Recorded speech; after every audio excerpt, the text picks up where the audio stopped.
الحمد للہ رب العالمین، الصلاۃ والسلام علی سید الانبیاء والمرسلین وعلی آلہ واصحابہ اجمعین، اما بعد، اعوذ باللہ من الشیطان الرجیم، بسم اللہ الرحمن الرحیم۔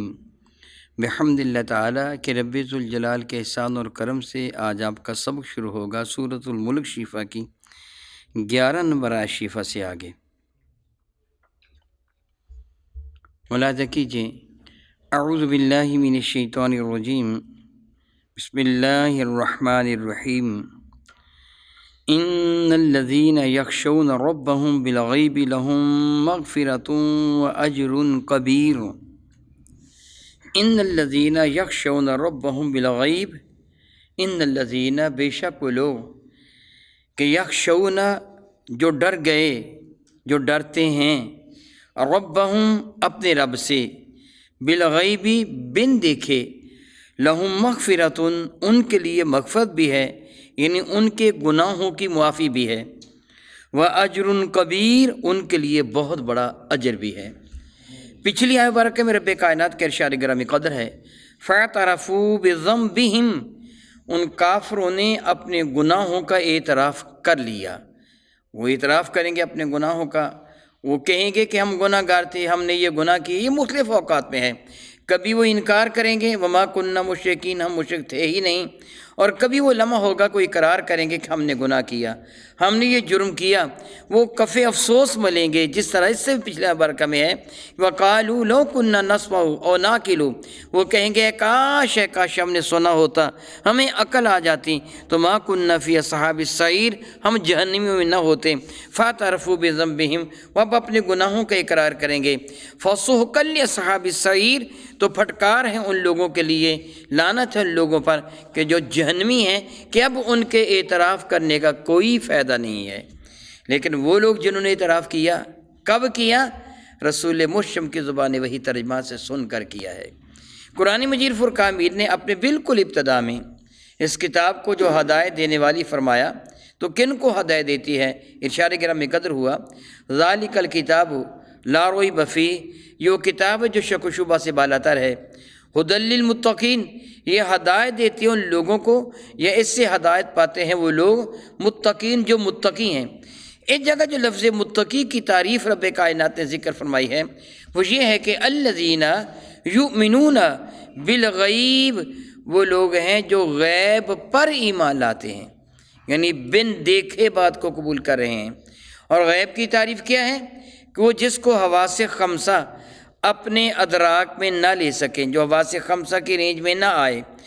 حواس خمسہ یعنی 5 قسم کی وہ حصے ہیں جن سے انسان کسی بھی شے کی موجودگی کا پتہ کرتا ہے، ادراک ہوتا ہے۔ مثلا دیکھنے کی قوت، آنکھوں سے دیکھ کر کبھی یقین ہوتا ہے۔ سننے کی قوت، کبھی کسی کی آواز سن کر پتہ چلتا ہے یہ کون ہے۔ سونگنے کی قوت، کہ کبھی سونگ کر دیکھا جاتا ہے یہ خوشبو ہے یا بدبو ہے، یا کیا ہے یا کیا نہیں ہے۔ قوت ذائقہ، کبھی چکھ کر دیکھا جاتا ہے چیز میٹھی ہے کہ پھیکی ہے، کڑوی ہے کہ ترش ہے، اور کبھی چھو کر دیکھا جاتا ہے۔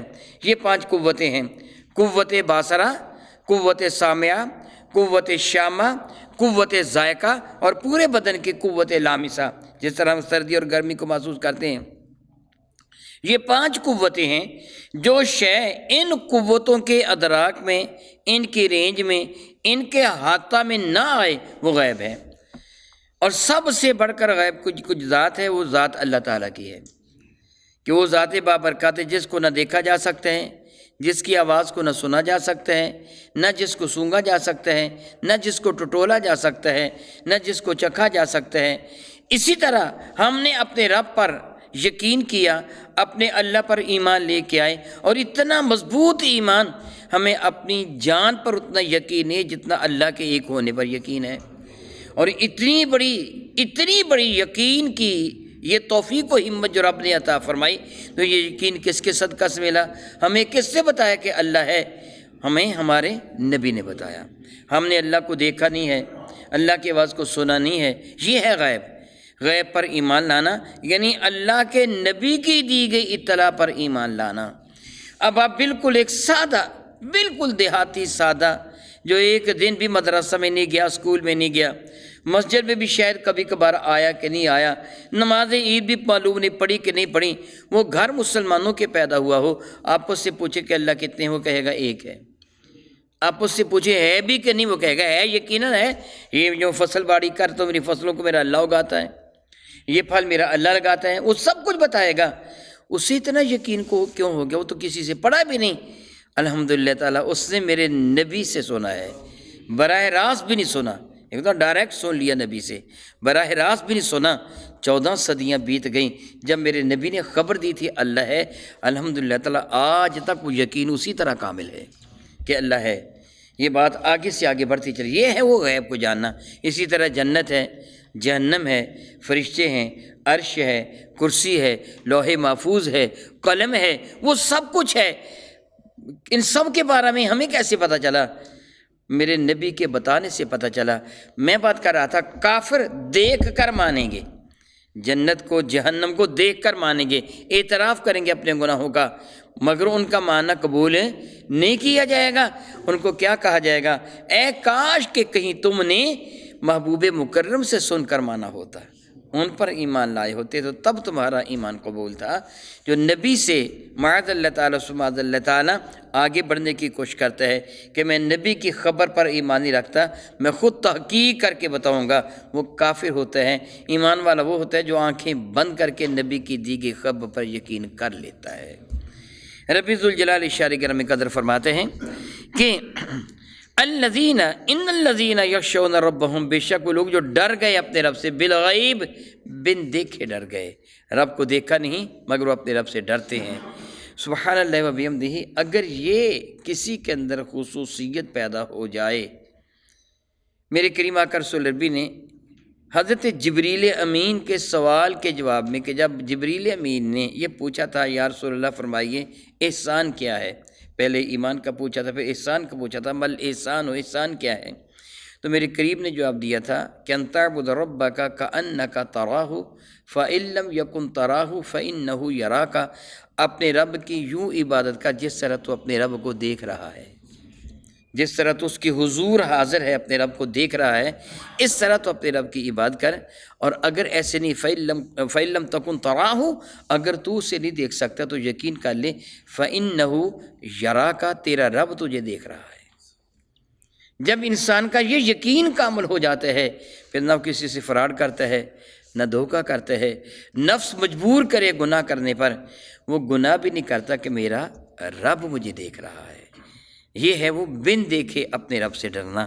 جب بندہ اس منزل کو پا لیتا ہے تو پھر کیا ہوتا ہے؟ لہم مغفرتن، رب کائنات اس کو اپنے دامن کرم میں پناہ دے دیتا ہے، اس کے گناہوں کو معاف فرما دیا جاتا ہے۔ پھر قصور ہو بھی جائیں تو خلاق کائنات درگزر سے کام لیتا ہے۔ وَأَجْرٌ کبیر، جو ان کو ثواب دیا جاتا ہے وہ تو بہت بڑا ثواب دیا جاتا ہے، اجر ان کو بہت بڑا دیا جاتا ہے۔ خلاق کائنات جل وعلا ارشاد فرماتے ہیں وَأَسِرُّوا قَوْلَكُمْ أَوِ اجْهَرُوا بِهِ إِنَّهُ عَلِيمٌ بِذَاتِ الصُّدُورِ۔ پچھلی آیت مبارکہ میں یہ آپ نے ابھی سنا کہ بن دیکھے اپنے رب سے ڈرنا، یقین کیسا ہونا چاہیے؟ یعنی جو بن دیکھے اپنے رب سے ڈرتا ہے اس کا یقین کتنا کامل ہونا چاہیے۔ وَأَسِرُّوا قَوْلَكُمْ أَوِ اجْهَرُوا بِهِ، وہ تمہاری ایسا کہی ہوئی بات کو بھی جانتا ہے، جو تم اعلانیہ کہتے ہو اس کو بھی جانتا ہے۔ یعنی ڈر کیوں رہے ہو؟ کہ میرا رب میری ہر حرکت سے، میری ہر کرتوت سے واقف ہے۔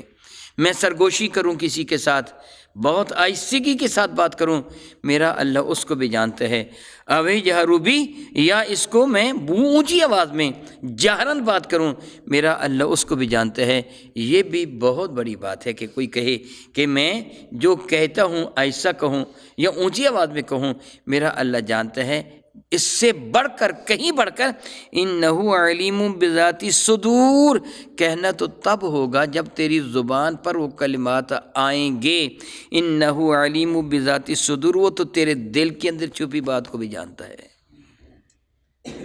کہنا ایسا یا اونچا تو جدا بات ہے نا۔ بعض مفسرین کرام نے یہ کہا نا کہ کفار مکہ حرم کعبہ میں کہتے تھے ذرا ایسا بات کرو اللہ سن نہ لے، وہ جدا بات ہے، مفسرین کرام نے جو نقل کیا، جب انسان کا عقیدہ یہ ہو جائے، اتنی مضبوطی ہو جائے عقیدے میں کہ میرا رب بالغیب میں ڈرتا ہوں، یخشون ربہم بالغیب، ڈرتے ہیں اپنے رب سے بن دیکھے، اور یقین کتنا ہو میری زبان پر کلمات آئیں گے تب میں ادا کروں گا نا، آہستہ کروں یا اونچی آواز میں کروں، میں کلمات ادا نہ کروں، میرے دل میں جو خیال پیدا ہوتا ہے میرا اللہ اس سے بھی واقف ہے۔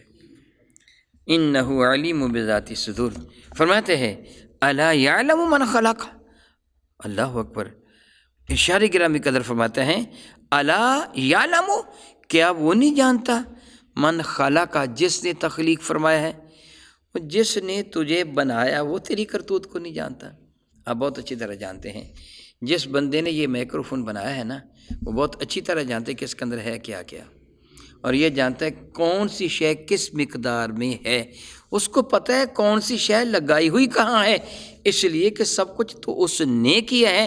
تو جب یہ معمولی بنانے والا اس کی خصوصیت سے واقف ہے تو خالق کائنات کا عالم کیا ہوگا۔ ارشاد فرماتے ہیں عقل کے اندھو سوچو تو صحیح ہے کافرو، کیا وہ جانتا نہیں جس سے تمہیں تخلیق فرمایا، اسی نے تمہیں بنایا ہے، اگر عقل دی تو اس نے، فہم و شعور دیا تو اس نے، دل و دماغ دیا تو اس نے، جب ہے ہی سب کچھ اس کے کنٹرول میں تو کیا وہ نہیں جانتا کہ تو کیسا ہے یا کیسا نہیں ہے۔ ارشاد فرماتے ہیں وَهُوَ اللطیف الخبیر، وہ تو بہت ہی لطیف ہے، خبر رکھنے والا۔ ایک شے ہوتی ہے کثیف، ایک شے ہوتی ہے لطیف۔ عام طور پر اس کے لیے لفظ باریک بین کہا جاتا ہے، بہت ہی باریک شے کو بھی دیکھ لینے والا۔ میں گفتگو کر رہا ہوں آپ کے سامنے، آپ میری گفتگو کو سن رہے ہیں، آپ میری گفتگو سن رہے ہیں کہ نہیں؟ سن رہے ہیں نا؟ میری گفتگو آپ کو نظر بھی آ رہی ہے؟ یہ لطافت ہے گفتگو کی کہ میری گفتگو آپ کو نظر نہیں، سن رہے ہیں آپ، یعنی میں باتیں کر رہا ہوں، آپ کے کان محسوس کر رہے ہیں کہ یہ بندہ باتیں کر رہا ہے، مگر آپ کی آنکھیں میری آواز کو، ہونٹ کثیف ہیں، ان کی حرکت کو آپ کی آنکھیں دیکھ سکتی ہیں مگر میری آواز کو آپ کی آنکھیں نہیں دیکھ سکتی، آواز کی جو لہریں ہیں۔ اسی طرح میں آپ کی زیارت کر رہا ہوں، آپ میری جانب دیکھ رہے ہیں، میری آنکھوں سے نکلنے والی شعاؤں کو آپ نہیں دیکھ سکتے، آپ کی آنکھوں سے نکلنے والی شعاؤں کو میں نہیں دیکھ سکتا۔ لطیف وہ ہوتے ہیں جو ان کو بھی جانتا ہے، لطیف وہ ہوتے ہیں جو ان کو بھی ملاحظہ فرماتا ہے، وہ رب کائنات جل مجکیم جو تیرے وہم و گمان میں بھی نہیں ہے وہ بھی جانتا ہے۔ انہو ہے نا وہو اللطیف الخبیر، بے شک وہ لطیف بھی ہے اور خبر بھی رکھنے والا ہے، وہ تو لطیف اشیاء کی بھی خبر رکھتا ہے۔ ارشاد گرامی قدر فرماتے ہیں هو الذی، وہی رب ذوالجلال ہے کہ جعل لکم، جس سے بنایا واسطے تمہارے، ارض، زمین کو، ذلولا، لفظی معنی ہوتا ہے پس، ذلیل کا معنی ہوتا ہے باریک، پس ہلکا نیچے، یہاں اس سے مراد کیا ہے؟ تابع فرمان، کہ تمہارے مقابلہ میں زمین کو تمہارے تابع فرمان کر دیا، تم پر یہ بغاوت نہیں کرتی ہے، زمین کو تمہارے کنٹرول میں دے دیا۔ فمشوا فی مناکبہا، تم چلو فی مناکبہا، نقب ان کندھے کو کہتے ہیں، اس کے کندھوں پر چلو، یعنی اس قدر زمین کو تمہارے تابع فرمان کر دیا، اتنا تابع فرمان کر دیا تم اس کے کندھوں پر چلو، یہ تم کو گراتی نہیں ہے، اس قدر فرمباد، اس قدر وفا شعار ہے، زمین کو بنا دیا۔ تو مفسرین کرام نے اس کا ترجمہ راز سے کیا ہے، وَقُلُوا مِن رِزْقِهِ، اور اللہ تعالیٰ جل وعلا کی جانب سے عطا فرمودہ اس کے ذریعے سے جو رزق ہے وہ بھی کھاؤ۔ اب دیکھیے اللہ تعالیٰ نے زمین کو ہمارے کیسے تابع بنا دیا، ہمارا جی چاہے ہم اس میں ایک بڑا گہرا گڑھا کھود لیتے ہیں اور وہ کھودتا چلا جاتا ہے، جہاں تک بہت دور تک ہم چلے جائیں، ڈرلنگ ہوتی ہیں، سوراخ ہم کر لیتے ہیں، اتنی نرم و نازک ہے لیکن اتنی سخت ہے کہ بلند و بالا فلک بوس عمارتیں بھی اسی کے سینے پر کڑی ہیں، ان کو گرنے نہیں دیتی، نرم اتنی زیادہ ہے، اتنی زیادہ نرم ہے، تھوڑا سا پوائنٹ ڈال دے تو کیچڑ ہو جاتا ہے، آسانی کے ساتھ اس کے سینے کو چیر کر، ہل کے ساتھ اس کے سینے کو چیر کر اس میں بیج ڈال دیا جاتا ہے۔ اور دیکھیے پھر رب کائنات جل اللہ کی قدرت کاملہ، سخت بھی اتنی ہے، بڑی مضبوط ہے لیکن نرم اتنی ہے کہ وہ ننھا سا شگوفہ بیج کا اس کا سینہ چیر کر باہر نکل آتا ہے، وہ ٹوٹتا نہیں ہے۔ پھر اس زمین میں رب کائنات نے کتنے خزانے رکھ دیے، کتنی معدنیات ہیں زمین کے اندر، ان کو پوری طرح گنا بھی نہیں جا سکتا جس قدر معدنیات زمین کے اندر موجود ہیں۔ پھر طرح طرح کے پھل، طرح طرح کے پھول، یہ غذائی اجناس، یہ ساری کی ساری زمین سے نکلتی ہیں، یہ سارے خزانے میرے اللہ نے زمین کے اندر رکھ دیے۔ کتنی قدرتوں والا ہے میرا اللہ، کتنی قدرتوں والا ہے میرا اللہ۔ ارشاد گرامی قدر فرماتے ہیں کہ زمین کو تمہارے تابع کر دیا، فمشوا فی مناکبہا، تم چلتے ہو اس کے کندھوں، اس کے راستوں پر، وکلوا من رزقہ، اور اس کی جو روزی ہے یعنی اللہ تعالیٰ جل کے جہاں سے عطا فرمودہ اس کے ذریعہ سے جو روزی ہے وہ بھی کھاؤ، وَإِلَيْهِ النُّشُورُ، اور اس بات کو بھی یاد رکھو کہ اللہ کے حضور ہی تم نے حاضر ہونا ہے۔ اور دوسرا یہ انسان پیدا بھی مٹی سے ہوا اور اس کا انجام بھی مٹی ہے۔ یہ نہیں کہ ہم مسلمان کہیں کہ اس کو دفن کر دیتے، مٹی میں چلا گیا، چلو مانا، کافر اس کو جلا دیتے ہیں، ہندو وغیرہ اس کو جلا دیتے ہیں، مٹی میں رہتے، پھر اس جلی ہوئی ہڈیوں کو کیا کرتے ہیں، اس راکھ کو کیا کرتے ہیں، چلو گنگا میں جمنا میں بہاتے ہیں، پھر وہ پانی کہاں جاتا ہے، انجام کار مٹی۔ کوئی درندہ کھا جائے، کوئی پرندہ کھا جائے، وہ مر کے کہاں جائے گا، انجام کار مٹی۔ سمندر کے نیچے بھی مٹی، بالآخر اس نے مٹی کے اندر ہی جانا، خواہ کسی بھی اعتبار سے ہو، اور پھر ان سب نے اپنے رب کے حضور بھی حاضر ہونا ہے۔ ارشاد گرامی قدر فرماتے ہیں وَإِلَيْهِ النُّشُورُ، اور اپنے رب کائنات جل وعلا کے حضور حاضر ہونا ہے۔ جب انسان کا یہ یقین ہو جاتا ہے نا، میرا اللہ مجھے دیکھتا ہے، میرے دل کی پوشیدہ باتوں کو بھی جانتا ہے، وہ لطیف بھی ہے، خبیر بھی ہے۔ میں بھی لطیف کی کوئی تھوڑی سی شرح بیان کر چکا ہوں، جو مجھے نظر نہیں آتا، اعلیٰ ترین آلات کے ذریعے بھی میں جو نہیں دیکھ سکتا، میرا اللہ اسے بھی دیکھ رہا ہے، ملاحظہ فرما رہا ہے۔ اور پھر یہ کہ میں نے اپنے رب کے حضور حاضر بھی ہونا ہے اور حساب بھی دینا ہے۔ جب یہ باتیں انسان کے ذہن میں راسخ ہو جاتی ہیں، مضبوط ہو جاتی ہیں، تو پھر وہ کامل ایمان والا بن جاتا ہے۔ پھر شیطان اس کو ورگلا نہیں سکتا، ڈگمگا نہیں سکتا، جب یہ باتیں یقین کے ساتھ اس کے دل میں بیٹھ جاتی ہیں۔ او کما قال اللہ تبارک و تعالی، واللہ تعالی اعلم باسرار کتابہ۔